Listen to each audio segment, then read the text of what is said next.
गे कि कहियो सखी गे ओकर बात करे छे खूब तंग गे।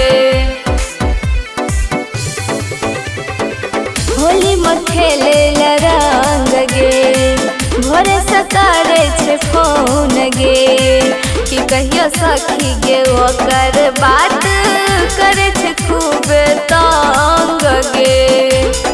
हमर लभर आबै छे गे देखावे ते बर आबै छे गे कि रंगवा लगावे लगलिया में दीदी के देवर आबै छे गे कि रंगवा लगावे लगलिया में दीदी के देवर आबै छे गे।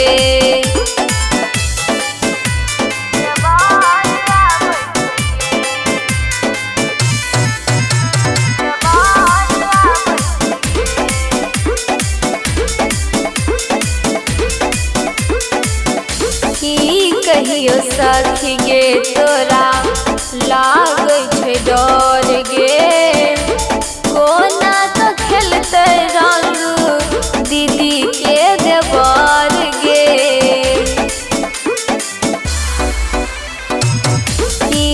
कहियो सखी गे तोरा लागै छे डर गे कोना तो खेलते रंग दीदी के देवर गे।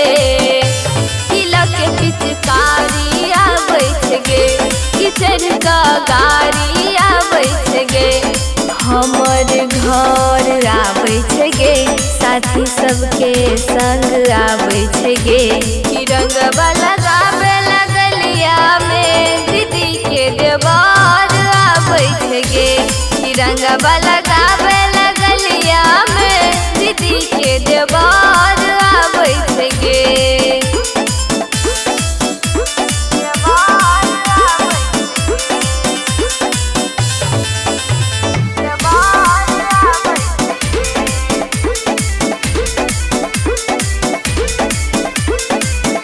खेने पीने हेत गे सखी सिए आए होली डर लगै छै कहीं करन बल जोरी। खेने पीने हेत गे सखी सिए आए होली डर लगै छै कहीं करन बल जोरी। शैलेंद्र सिधाली आबै छे गे रंजना के साली कहै छे गे देखे एक नजर आबै छे गे लके अबीर आबै छे गे कि रंगवा